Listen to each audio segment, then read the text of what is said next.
Welcome to Random but Memorable, a podcast from 1Password. I'm Anna, the producer behind the show. I'm Sarah, one of the founders at 1Password. I'm Rue, head of password manager development. I'm Matt Davey, 1Password's chief experience officer. And we're the hosts behind Random but Memorable. Together we offer up bi-weekly security advice, interview special guests from the cybersecurity community, and round up the latest security news in Watchtower Weekly. We may even play a silly game or two. So sit back and enjoy the show. I'll try to put the microphone voice on. I like when you turn it on. I feel like we all have like a slight microphony voice. We switch up a little bit into, this is my show voice. I met someone on the radio once, and I listened to them a lot on the radio. They were on our local BBC station, and they had a very radio voice, like, ladies and gentlemen, you know, that kind of thing, that everything was overly pronounced. And I met them in real life. This was a couple of months ago, actually. And they sounded exactly the same. I went for a coffee with them, and they ordered, could I have a flat white, please? It was very weird. Do you think Rue goes around in normal day-to-day life and just says, I'm going to drop it in here? I hope not. The biggest one that I heard that actually does this is the guy who reads, or used to, I don't know whether he's retired, he used to read The Lottery in the UK, Alan Dedicoat. Yeah. He says, let's release those big money balls. You know, that guy. And then, you know, all the lottery balls go into the machine and fly around. And basically, I've heard that he sounds like that the whole time, which... Excellent. That's amazing. Yeah. I thought you were going to say the radio guy sounded completely different in real life, which wouldn't have surprised me because so many people have radio voices they just turn on. I don't. I just sound like this all the time. I wonder whether that shows how much effort I put into this.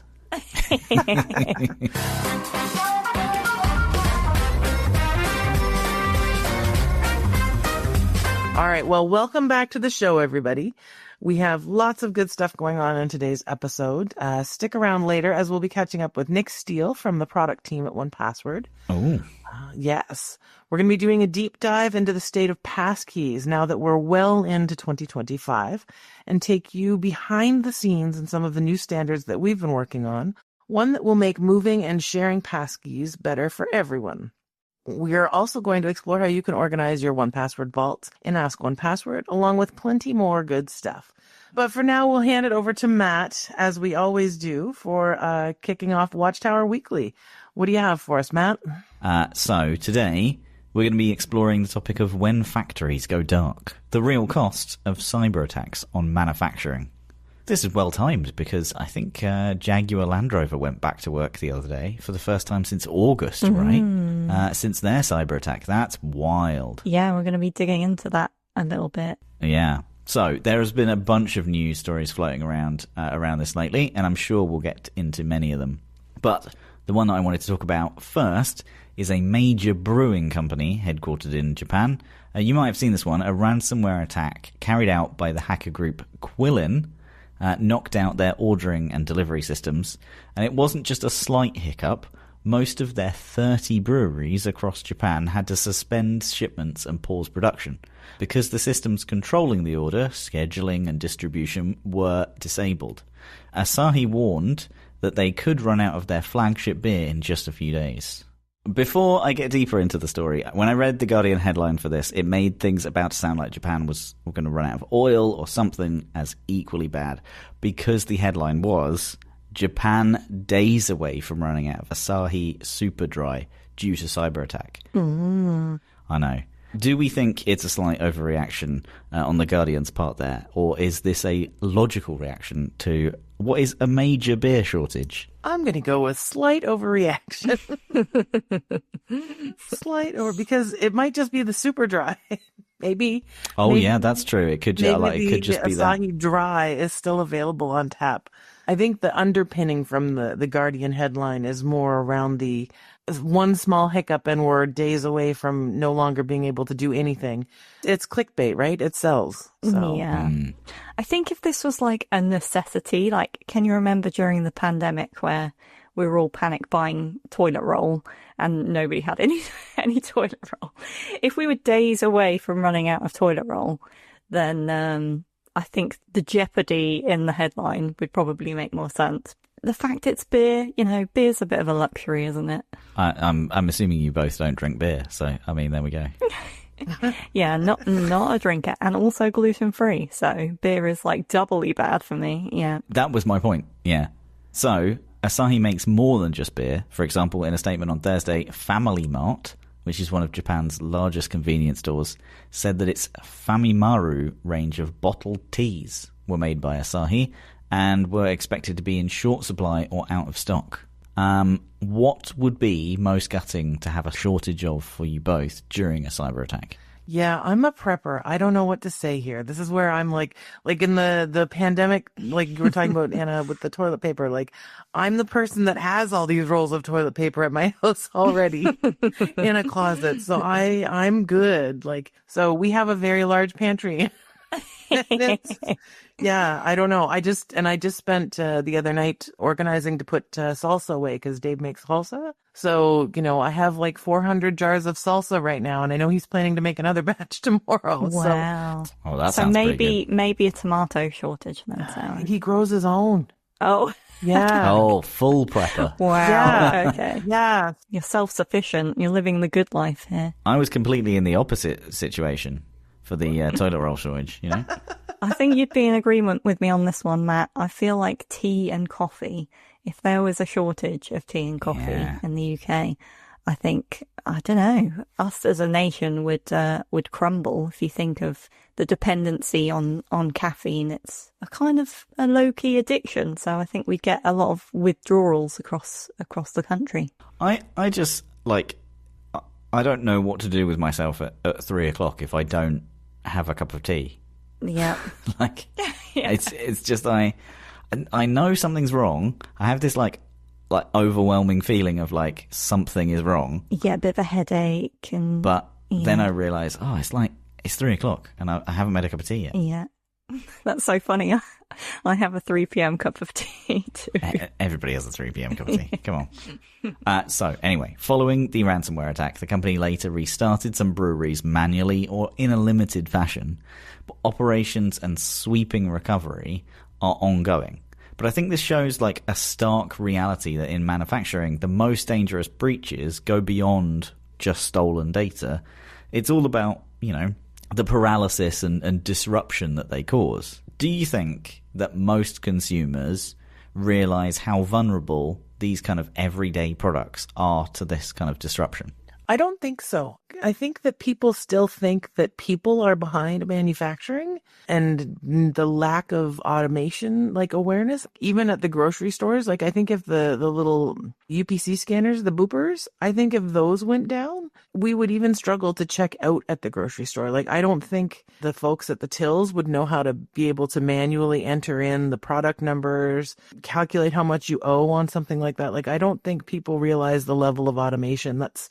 I think people still believe that there's a face behind a lot of what's done from the direct moments right in through all of the manufacturing. And I think they'd be surprised to realize how integrated that supply chain is. And, if we lose power, internet, something like that, something simple where it's not even just a data breach, I think we'd be hard pressed to be in a good spot. I completely agree. It's all digital and connected. Yeah, I feel like people don't realize that it could be something like a cyber attack until there is a shortage, and then, they realize that is a consequence. But I think what's especially interesting here is what we were saying, the brewery machines weren't physically destroyed. Production was halted because of what happened in the digital realm. So another major example of this was just a few months ago. We mentioned it at the start of this episode and earlier in the season, actually, that a major car manufacturer in the UK had similarly halted production due to a data breach. So in September, they were hit hard by a cyber attack that forced them to shut down production across multiple plants, including engine, battery, and vehicle assembly lines. They remained offline for weeks as they investigated, rebuilt systems, and tried to bring the supply chain back to life. In the meantime, they introduced supplier financing to help upstream businesses that were suffering from lack of demand.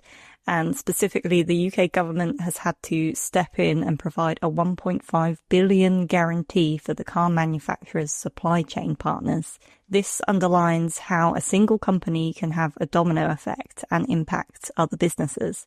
And this all kind of feels like the perfect storm, really, for factories like this, because in the modern manufacturing world, disruption usually costs way more than ransom. If you just think about all the lost revenue, damage to brand trust, failing suppliers, and customer satisfaction, it's kind of fascinating to think about the ripple effect of these kinds of ransom attacks.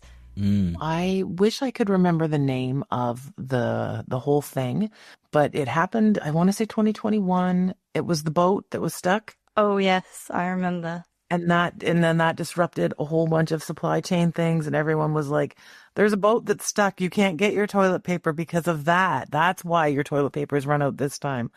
I think that people now are more likely to see an empty spot on a shelf and be like, oh, supply chain issues, and just move on. I think the real risk for companies is that if their brand starts to disappear off the shelves, consumers are going to find an alternative, and then that brand loyalty disappears, and then people will discover another kind of whatever it is they were looking for. And I think that's a bit of a worry on the end line for consumers. But, you know, for car manufacturers, a lot of that stuff is all interdependent on parts and suppliers and pieces within the larger shipping machine. And I think it's very easy for competitors to jump in and take advantage of opportunities like that. And then it's just very disruptive. I think that's very true. Like if something is out of stock in the supermarket, you do change brands very quickly. But it's the supply chains where that can't happen.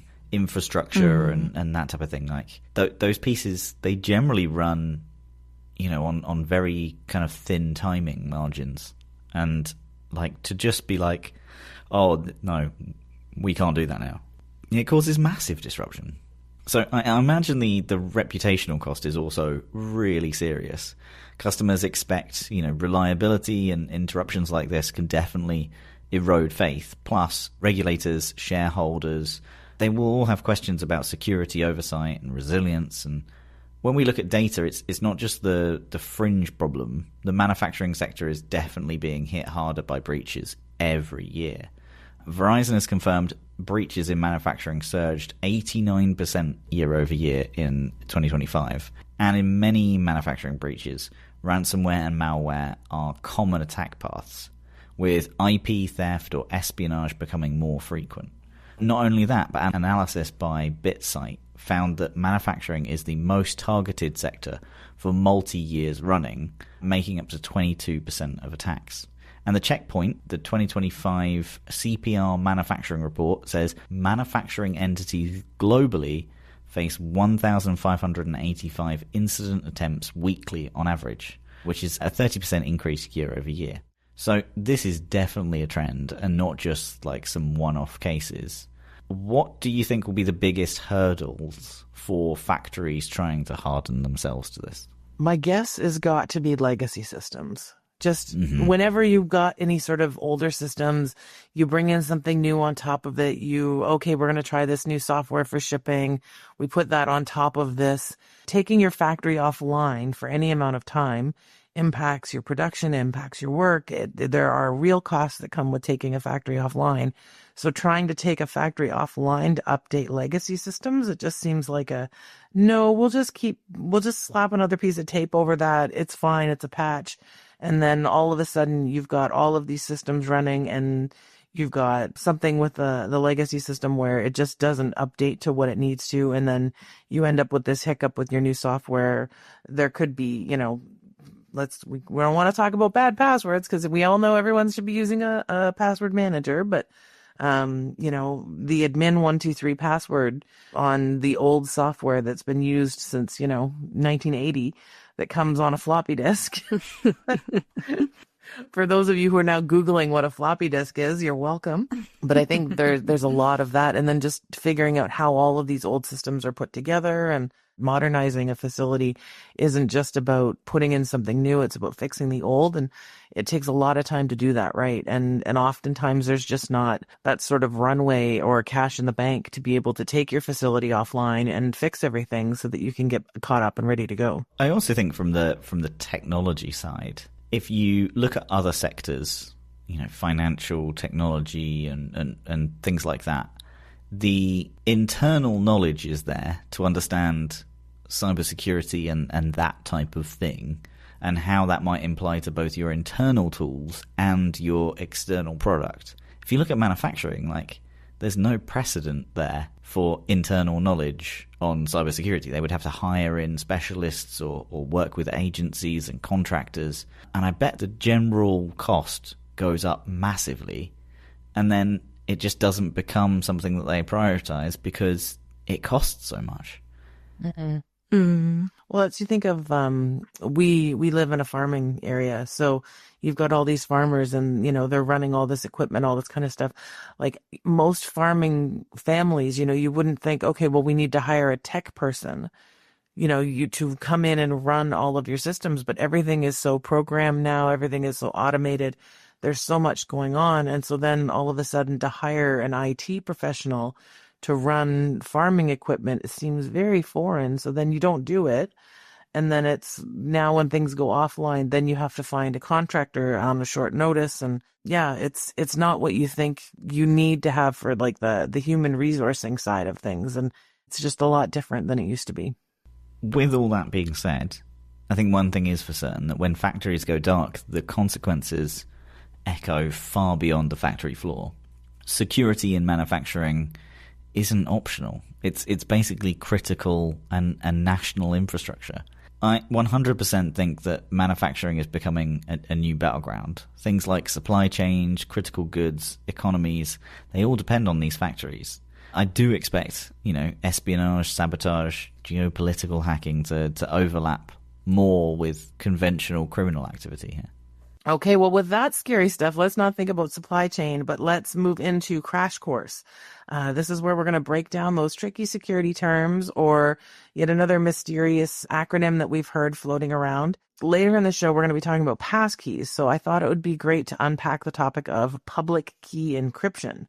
I think the question that I have, just to go for the people in the audience who are like me, what would I use public key encryption for? Like when someone's talking about public key encryption, that kind of stuff is powering a lot of things, right? Like that's what's powering messaging apps, SSH keys, and the passkeys. Like that's the software that these things are all built on top of, correct? Yes. Matt, how long did it take for you to get your head around public key encryption? So I watched the video with the friend of the show, Dr. Mike Pound, and it's how password managers work. And I'm not sure I understood our security model until I watched that video. So it helped me also understand kind of public key encryption, and it helped me understand a bunch of other things as well. But yeah, that was a great video. And I think you don't really need to know this stuff. It's only if you have an interest in it. But it is the thing that powers basically everything. Oh, I think it does help you feel more secure though when you know about it and you understand it and how it all interlinks and works. Yeah, it's the nested bit that always gets me. It's like and this is the key inside this key, and then I guess you only have to deal with that if you're dealing with 1Password, which has so many keys in the creation and the encryption of stuff. So yeah, you're gonna have to watch that video to find out how many.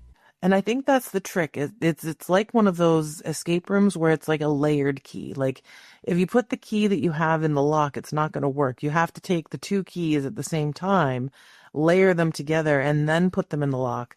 And if you don't have both pieces of the key, it's not going to work. Yes.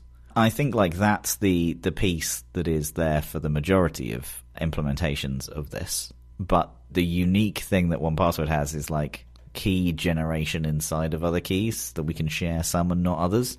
So it's not just two. It's a whole host. But to keep it easy, we'll say two. Yeah. So behind the scenes with the public key encryption, if we stick with the two-piece thing, there's a public key and a private key. And then when you generate a passkey, behind the scenes, a couple things are happening. There's that public key that we talked about with the website or the app that you're sharing with. And then there's the private key that stays with you. So only part of the key is going out into the world. And if you don't have both of those keys, though, you won't be able to sign in. So that's what ends up making it so secure. So if someone were to hack your favorite website or your app, they'd only be able to obtain the public key because the private key is still safe on your device or, in 1Password. So they won't have everything required to compromise your account. So instead of having, Fluffy Cat, they only have Fluffy. They don't have the other half of the password. They can't get in and do anything there. Messaging apps work in a similar fashion, except you and the person you're talking to both have private keys, and you're both sharing correspondence with the public keys with each other. So you need both pieces of the thing before you can do anything. So I think that's it in a nutshell. But Matt, I'm interested if you have an easier way of explaining public key encryption or any analogies that you like to use to help people understand it. My analogies are never good, but I heard this one once that was basically, it's a locked mailbox if you think about it. The public key is the mailbox door that everybody can drop letters into. But the private key is the mailbox key that only you have to open it and then read those messages. So everybody can lock messages for you, but only you can unlock them. I thought that one was quite good. I like it. We have those community mailboxes. We're currently dealing with a strike here in Canada. I would assume it's very similar to the postmasters. So they come with the giant key and they can open the whole entire mailbox and stick everything into everyone's boxes, but I can only unlock my box. I can't see what's in everyone else's box. That's very good. I love that. So if you would like to learn more about public key encryption, we have lots of information over on our blog. And of course, we will leave some links for you in the episode show notes, including, I'm hoping we can include Dr. Mike Pound's video as well, if you want to check that out and learn more. Yeah, we will do. Yay. Friend of the show. Okay, so let's get into our conversation with Nick Steele from 1Password. And if that's whetted your appetite and you're excited to learn more about the inner workings of passkeys, then Nick's your guy. So this was a great chat where we invited Nick Summers from our community team to talk to Nick Steele about how the adoption of passkeys has been going and a game-changing new FIDO standard that Nick helped to write, which will make the experience of sharing credentials and passkeys even better. So hopefully you won't get too confused by the double Nicks you're about to hear, but one is asking the questions and one is answering them. So there you go. I love this. Did they do the Spider-Man meme of just pointing at each other? Nice. Nick. I mean, we can get them to. I want them to do the Spider-Man meme of looking at each other and going, huh? Okay, there's my ask. Okay, I'll see if Nick and Nick can sort that out. Hi everyone, I'm Nick Summers from the community team. I'm honoured to be leading the guest segment today. And today I'm joined by another Nick Steele. He's part of the product team at 1Password and someone who really cares about passkeys and other important web standards. You'll have to bear with us for this discussion. Nick Steele recorded live from the Authenticate conference, so you might hear some background noise during the interview. We've done our best to mitigate this, but Nick has some incredibly interesting insights into passkeys, so do stick around. Today, we're going to be discussing the state of passkeys in 2025, what adoption has been like so far, and a new FIDO standard that's going to make moving and sharing passkeys better for everyone. A very warm welcome to the show, Nick. Hey, Nick. Happy to be here. So before we dive into this new standard and what it means for passkeys, can we just take a step back and briefly explain what passkeys are and how they work? Sure. Let's step a little farther back before we talk about passkeys. Before passkeys and really before MFA in general, right, we had passwords. Passwords are generally, I mean, even the guy that created passwords, Fernando Corbato, has said, they're kind of a nuisance. They don't really work. Maintaining them is really hard. Till the day Fernando Corbato passed away, he kept his own passwords in a notebook that he didn't enjoy using. But, they've been the biggest source of breaches and security concerns and vulnerability on the web, basically, since the beginnings. year over year, we start to see 90% of breaches online are the result of weak or stolen credentials. And so the goal of passkeys, when that work started around 2015, 2016, was to provide a way for stronger credentials to be used in lieu of traditional passwords. And we call them passkeys now. They're supposed to be a stronger replacement for passwords. And they are, as opposed to passwords, right? They're unique by design, made by secure hardware, secure software, and they're supposed to be tied to one or a set of domains that you'd want to, use specifically for a single key. They're harder to steal. They're based in public key cryptography. They're essentially a public and private key. And the only key that is ever exposed is the public one. And it's stored by a website. Now, if that key is stolen, not a whole lot is lost. Again, it's a public key. And we've made it very hard to, by design, again, to have a malicious actor get access to the private keys associated with it.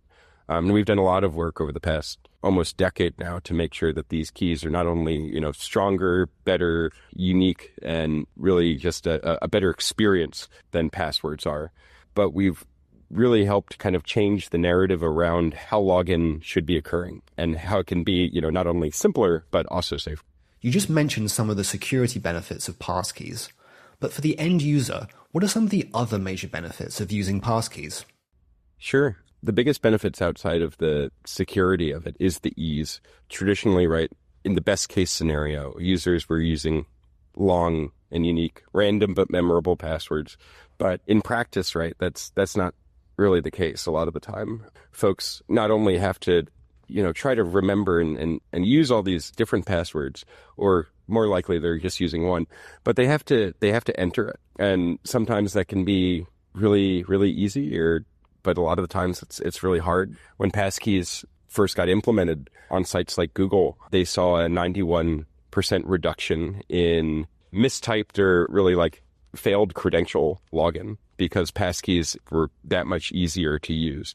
You just hit a login button and then the passkey is presented to be logged in with to the user, and they can avoid having to type things in and potentially type it in wrong. So outside of the safety and security, the speed and the ease of using them, the simplicity of passkeys is really great.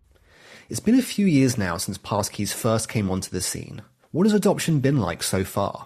Are more or less people than you expected using them? Yeah, I always knew that this was going to be a long tail. We've been using passwords on the internet for over 50 years now. So it's really ingrained into sort of the identity of the internet, right? Of how we access things. That being said, since passkeys have launched, we've seen 8 of the top 10 sites on the internet now use passkeys. We've seen over 1 billion passkeys generated in, 1Password stores, millions of them right now for our many users. I'd say overall, we're seeing a trend towards above 20% of the market using passkeys as a whole, which over the past few years is pretty impressive. But, it's definitely not the meteoric rise I think that I hoped would happen. But it's not to be unexpected. I think it's going to be an incredibly long tail to get folks to move over to passwordless and just to start seeing it more as a natural way to log in online. It's definitely increasing. Adoption is moving forward.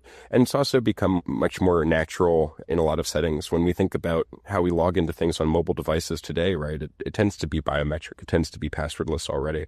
So I think certain contexts and certain modalities of using these keys is going to be a driver too. We're going to start seeing it in mobile devices, and we're going to start seeing more adoption in mobile devices sooner than we're going to start seeing more desktop flows and more, I'd say, enterprise specific flows for businesses.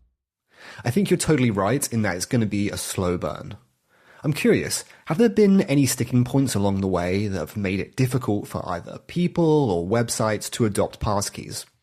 Yeah, I think one of the biggest hurdles by far is just that it's more complex than traditionally supporting passwords, right? You have a lot of businesses that supporting passwords is a fairly easy to adopt flow. It's actually verifying a passkey, on the business side or on the relying party side, as we call it, is a little more intensive. So from a development and adoption side, it definitely becomes hard as developers need to know more about security and identity. And those developers, it might not be their main concern 90% of the time is making sure that a passkey is verified and with all 30 steps of verification that it can take. So as businesses add them, the limit is really just like the time and attention that development teams at these places can spend to not only overhaul their existing password support to use passkeys, but to understand how this technology works. And, that could be hard. Yeah, it's easy to forget that passkeys aren't just new for end users. Developers also need to learn how to implement them. Let's switch gears now and talk about 1Password. Over the years, how have we refined the passkey experience in our apps and browser extension? Yeah, for sure. I think that 1Password has done an excellent job of making sure that we're up to date with areas of the specification that are currently being developed. Myself and other folks from the passkey team at 1Password have been involved not only on the internal development side, but external development as well. We've been very much involved in the W3C, the worldwide consortium, to help develop the technology, the underlying specifications. But on our end, right, we're very much focused on making sure that the standards are usable for all types of authenticators, not just 1Password, which is considered a credential provider or a passkey provider in this space. So the things that we've been doing, specifically to help keep passkeys usable is, well, for one, we're keeping up to date with the spec as it develops, and as we start adding new features at the specification level, tested a lot of them ourselves. There's new functions like the pseudo random function, as it's aptly named, that allow us to encrypt additional data with passkeys, which is a really neat feature. But we've also started adding our own standards. One of the things that we saw very early on when credential providers like 1Password and like Dashlane and Bitwarden started coming onto the scene is that there was no great way for us to exchange credentials. So really, like if I wanted to import or export credentials or even share credentials, specifically passkeys between these providers, there's no secure way for us to move these credentials around. So we worked really closely across, all three of us and all the other credential providers in the space. I mean, Google, Apple, to make sure that we were able to securely design a way to import and export and exchange credentials, specifically passkeys, again, between all the different providers out there. And so that's one of the ways I think we've given back and also been the most helpful in the space right now is helping design some of the standards that prevent user lock-in on some of these platforms, and then also help provide a more secure way to exchange credentials between different managers and authenticators. We're going to dive deeper into that standard work in just a second. But first, let's get everyone on the same page about FIDO. We've had someone from the FIDO Alliance on the podcast before, but can you briefly explain what FIDO does and how you're involved?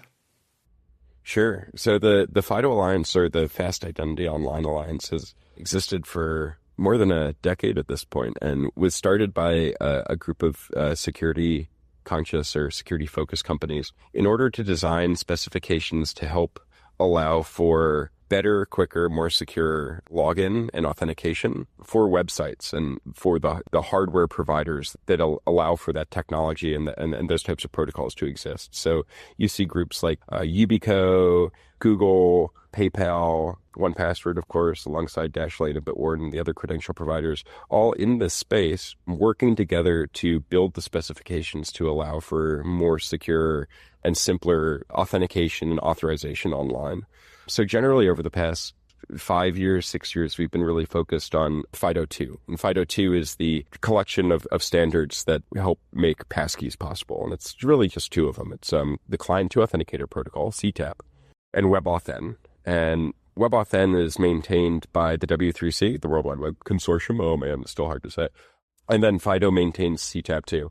And so between those two standards bodies, we really work together, and it tends to be the same group of people to drive the work and development of passwordless technology for consumers and for businesses. Now, my involvement with FIDO has been going on for almost a decade now, and I've been working on specifically what's called the TWG, another acronym, the Technical Working Group, and I co-chair that group with another guy from Google, and we've been working on a lot of those new standards like CXP, the Credential Exchange Protocol, another acronym, that kind of covers that work we were talking about, that safe, secure exchange or import-export of passkeys between providers.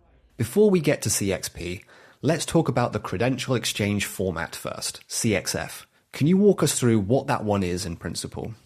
Absolutely. So if you try to export your credentials today from a provider, it tends to happen in a CSV or JSON blob, and it tends to be in no particular format. This is bad for a couple reasons. One is if you're exporting credentials from a secure vault, right, you should expect that those credentials remain secure to some degree. Exporting them into a CSV as what we call, clear text, completely unencrypted data is no good, because essentially now they've all been compromised. They're all just existing on your desktop and can be viewed by anyone. So it's really important that those CSVs get deleted and gotten rid of once import or export has taken place. The other issue is when we do have those import events and we move credentials from, the CSV file into a new provider, it can be really hard for that provider to figure out how to marshal the data that is in that CSV, because every provider creates that file differently. So the format of the credentials in there is really not normative and it's not standardized. So what Credential Exchange Format is trying to standardize is exactly that. We want the format of credentials when they're being passed between managers to be exactly the same and to be standardized. And so as new types of credentials come out, and also, previous credentials get exchanged, we've been trying to make universal formats for all these. So this could be something like a digital, like a credit card. This could be a secure address. This could be passport information. This could be a password, even, passkey. All this information needs to be formatted in a way that is consumable across all of us. And this isn't good for just, things just like exporting or moving to a new password manager or passkey manager. This is really good for things like sharing, right? I should be, if you're using Bitwarden and I'm using 1Password and someone else is using Google Password Manager, I should be able to share a credential with you or a passkey with you potentially without ever having to download the other credential provider. And because we're all speaking the same language now and we're all speaking the same format, we can do that much more easily and more securely too. So what you're saying is CXF isn't only a standard that can support passkeys and moving them between different platforms. It's a standard that can handle all of the data that you would normally store in a password manager, from addresses to credit card information. Yep, that's right. And hopefully as new types of credentials come out, we've spent a lot of time over the last year working on things like mobile driver's licenses. As these types of credentials mature, we'll be able to support those too. And all of those will be, available and standardized through Credential Exchange Format, CXF. So we've reached quite an important moment with CXF. Can you share the news with us? Yeah, so Credential Exchange Format is now fully published. It's a recommended standard. And we'll get there soon with Credential Exchange Protocol as well. But it's really great that we're able to get Credential Exchange Format out there, and that's been published by myself and other folks from across the FIDO Alliance in order to get not only feedback, but get adoption and implementation from a much broader audience. One of the hurdles in FIDO is that it tends to be fairly closed. We work on things behind closed doors until we reach a publication point. And we've done a really good job at collecting, sort of initial feedback and comments from the community, especially from other credential providers. But being able to publish this now means that we're going to be able to get a lot of really great feedback on it by the time we're ready to publish Credential Exchange Protocol, which will define the technical protocol for how the exchange is done. That being said, while we're publishing this, we're also going to see code published by Android, and there's already code published on iOS that will allow credential providers to start using Credential Exchange Protocol with CXF today if they want. Nice. So just explain to me a little bit about what CXP is. Credential Exchange Format is the file format almost. Is CXP like the handshake or the pipe that needs to exist between different platform providers? Sure, and that's exactly it. You really nailed it. It's both the handshake and the pipe. So traditionally, we tend to see credential providers produce a CSV, a comma-separated value file, or a JSON file in order to export passwords, and they do this in clear text. And so this isn't really good. It's not secure. The passwords or any other credentials that are being exported are completely visible. And what Credential Exchange Protocol does is it provides a way for, if we know that a set of credentials is going to be moving to a certain location, maybe another credential provider, we can provide a encryption key up front in order to make sure that those credentials are never exposed in a way that is sort of consumable or decryptable by a service that isn't the importing provider. So we assume that, these credentials are going to go somewhere else. And if they are, we'll negotiate with that, what's called the importer as the exporter, to create a secure channel in which to give these credentials to them in order to prevent a user from, potentially exposing the credentials on the desktop as they move them, which is a problem that we see across the board. Once these standards are actually implemented, what do you think the experience is going to be like for the end user? Will I ever see a file that has a .cxf at the end of it? Or will this all happen within the UI of my password manager, like 1Password? Yeah, I think a lot of the time it's going to be sort of abstracted away. It's going to be a really simple experience. The thing that we've seen with mobile platforms and what we've seen with iOS, that it's sort of baked into the platform right now that you can initiate a credential exchange to take place. And that's facilitated by Apple or Android. And I expect that'll probably be the most common flow, is that users will begin to go through an exchange, either exporting credentials or sharing credentials, and the platform on which it's happening will help facilitate it and provide a native and secure and simple flow for the users to go through the exchange. And that's going to be probably the most common flow, in my opinion. So what's next for these two standards that we've been talking about, CXF and CXP? What are the next steps to actually implement them in 1Password? So there's already some companies that have implemented it today, both CXF and CXP. We see companies like Google, Apple, Bitwarden, Dashlane, all have working implementations that are available in either beta or GA right now, or general access. We're working on it as well. We'll probably have a more full GA version of CXP available soon. But as we build this out, there's a lot of features and a lot of additional security configuration that we'd like to explore and develop for enterprises, and to make it easier for businesses not only to import and export credentials and move to different credential managers, use multiple credential providers, but we also want to make it easier for them to share credentials as well using Credential Exchange Protocol. So there's a lot of additional features that we want to see, and we also want to work on, that helps facilitate that. And we want other things as well, right? Businesses want to be able to add policy to credential exchanges, where they say, okay, well, we're only going to exchange some passkeys rather than exchanged at all. So there's a lot of additional work to do, and that's kind of like what I see as next steps. But the first step is going to be, having all these credential providers be able to support CXP and CXF in sort of that V1 state right now, which is really just moving credentials around in bulk.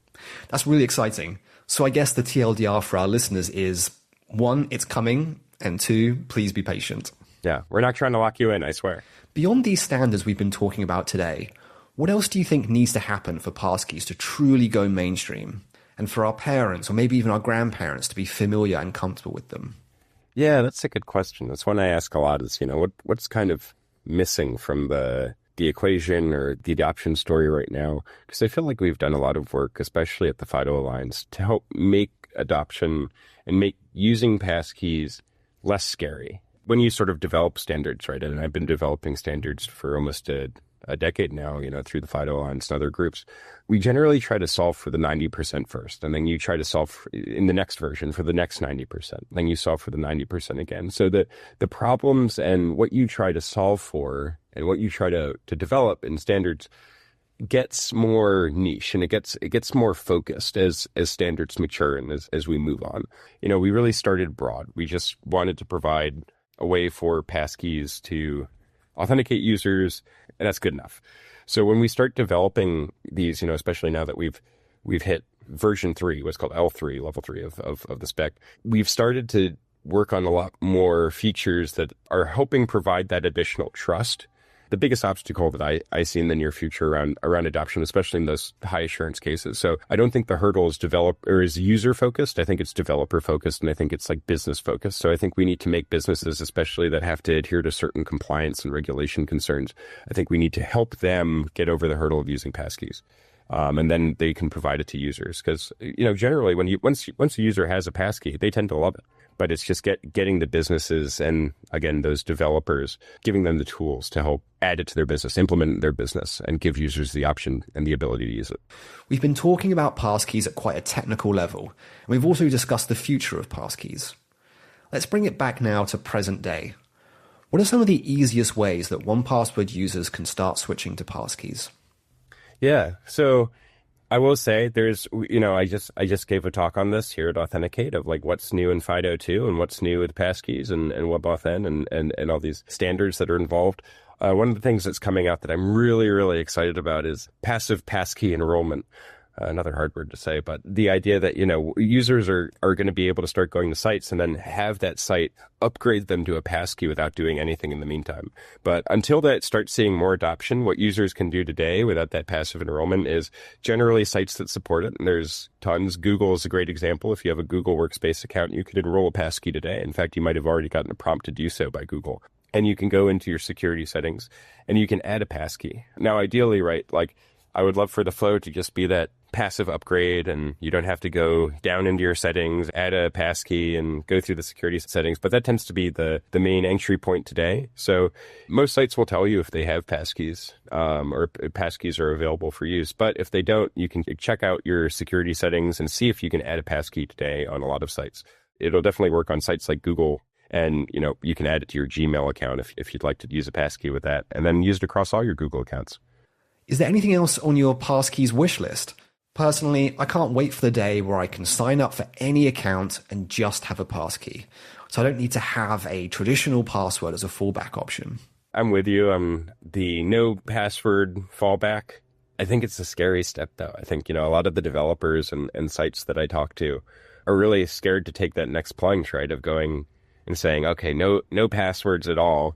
If you just use passkeys and you need to recover, then, you probably get like a magic link, right? You'll get an email sent to your email address and you can recover through there and enroll a new passkey. I'd love to see that flow. That I do think is really exciting.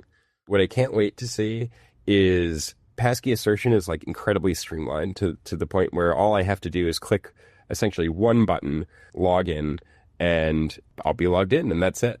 We have some of that today. If you use passkeys with Face ID on your phone, it's really, really straightforward. But I'd like to see that sort of like modality more available on desktop platforms, and we're getting there slowly. The other thing that I'd really like to see is passkeys being used with payment systems, being able to check out with passkeys. We've seen some businesses adopt passkeys for this purpose, and we're starting to see other types of credentials be used in this space. And I'm excited to see what the next step is for things like digital payment credentials, which we've been talking a lot about in the identity space as things like agentic payments become more of a conversation, and AI as a whole and how AI identity works. I'm interested to see how passkeys are going to play in there, but I'm also definitely interested in using passkeys for quick and easy checkout and having less fraud and more security associated with these types of authorizations. I know we've talked a lot internally about how passkeys can be a little disorienting for people because it's so fast. You see a login page and then you're instantly signed in, which is so different from typing or auto-filling a password. So we've almost added in a baby step so people understand what's happening in that authentication process. As time goes on, can you see a world where people are more comfortable with just visiting a web page or app and being immediately signed in because they're more familiar with passkeys at that point and how they work? I would love to see that future where we don't have to add, essentially the TSA of authentication, the, security theater in front of these passkeys, so people feel like something secure is happening and they can actually, see it. I think one of the nice things about passkeys, right, is because we have stronger security and more faith in that authentication event up front, we can really increase the length of time a session is valid on websites. And so when users visit these sites, they can stay logged in much longer. So my hope, right, is like as passkeys and as passkeys start getting used for things like continuous authentication, right? I kind of mentioned them being used for things like payment authorizations or authenticating to use with payments. I could see passkeys being used for events and types of authentications where I'm already logged in, but I need to change some setting that might be high security. I need to change my home address, and I might get prompted to use a passkey in those steps that will continue to give like the website proof that I'm still involved. You know, I used my passkey. Perhaps I used a biometric with it that gives them some identity verification as well.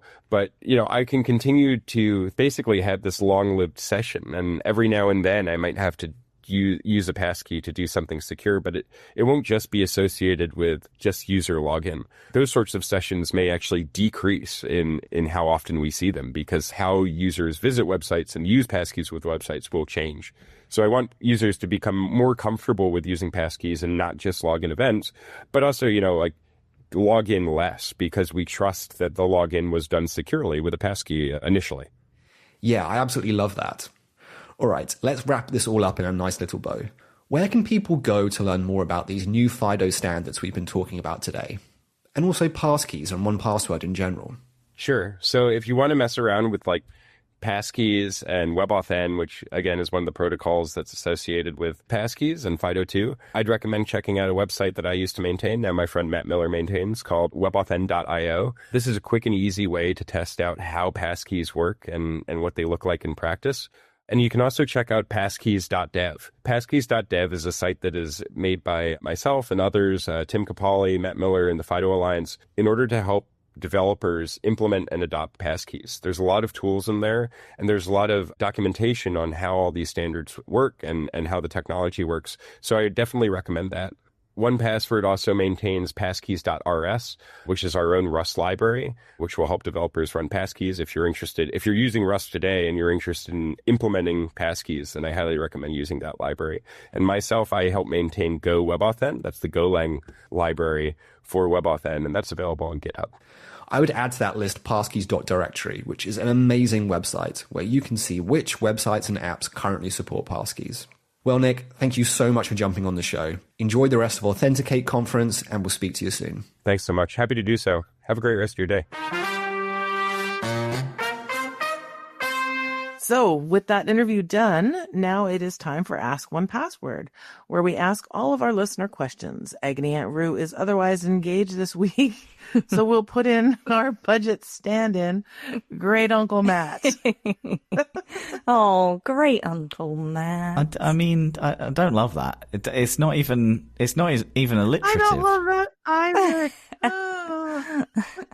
You're the uncle that, you know, we begrudgingly go to because you're to the point. Rue fluffs it up a little bit. Yes, there's no faffing about here when Matt gets on stage. He's just here to answer the questions. So, which is good, because this week we have an email from Jen who says, "Hey, random but memorable team. I've been loving all the tips this season, especially the digital parenting ones from the Foci episode. The hacker hoax game have been frustratingly convincing. I agree. Do you have any tips on how to name and organize vaults and use tags for personal versus work items? Thanks for a great season so far, Jen." I mean, I feel like I've got to put on a show now. I feel like otherwise this is going to be, you know, bred as like some sort of like Matt's Miserable Monday or like something like that. Have you got a Great Uncle Matt voice that you can do for us? No. Middling through with Matt. Yeah, there we go. Yeah. Middling Here we through go. with Matt. We're working through your mailbag of misery. Matt's mailbag. That works nicely. Let's do that. Matt's mailbag. Can we get a custom jingle made in 10 minutes for this one-off? It's Matt's Mailbag Monday. Why do I know that that's not going to make it into the show? Right. Okay. That's too bad, because that's good. I like that. Rue's going to have to be careful taking any days off. Yeah. All of a sudden it'll be a regular segment. I like the fact that Anna sings all jingles. I think that should be a rule moving forward. Oh, no. I agree. No. So, You can use vaults to separate major areas of your life, including school, hobbies, and side hustles. Another way to approach vaults is by thinking about who can access them. So you can have a private vault, one that you share with your partner, one that you share with your entire family. If you think of vaults as kind of secure folders, which you share with another individual or group of individuals, and then on the other hand side, tags are much more flexible and help you surface items by category within your personal or family vault. You might have tags such as travel, finance, or streaming. That way you can search or filter without digging. I love tags. I use vaults for sharing, and I kind of keep vaults just about access, not about organization. And it's one of the decisions that we kind of made fairly early on in 1Password, is to make this system as flexible as possible. That has pluses and minuses, but it does mean that however you want to use these things, you can use them that way. And so I really like vaults for sharing, and then keeping tags as organizational. And we have some exciting things coming in the future. I'm going to say the future because I don't want to give shipping timelines away, but we have exciting things in the future about tags and how they can be much better for organization. So you can also, by the way, add / into tags and make them subtags. So if you wanted kind of finance, and then you want a subtag of, mortgage stuff, and then drag a bunch of stuff to that tag, they kind of work like subfolders as well. Every time I hear there's new features coming, then that's going to be when I update and clean things up. Because like you say, it's very much however you started setting it up, that's how you do it. So I do not use tags at all. We use the vaults for the access control, and that's sort of where everything ends up for us. And that to me has been really helpful. It's actually interesting. We had to create a new vault because we had one that included grandparents and the kids. And then the kids were like, hey, we need, access to some of the streaming things and this account and that account. We're like, well, we can't put that in this account because we don't want grandma having it. And we ended up having to make a new one that was just for the kids, because now that they're older, they can have access to some of this stuff. It's wild. So yeah, we're vault people. Very nice. That was excellent. Thank you all. And thank you for your question, Jen. I hope we were able to give you some new organizational tips and hacks in there. And if you've got a question for us, or you want to hear all of our 1Password setup secrets, please send your voice notes or emails over to podcast@onepassword.com, or you can leave us a comment in the community forum or over on YouTube. Hearing from you is really one of the favorite bits of making our podcast, so please keep them coming. Lovely. Okay, so now that we've wrapped up Ask 1Password, that can only mean one thing. So I think it's time for hack or hoax.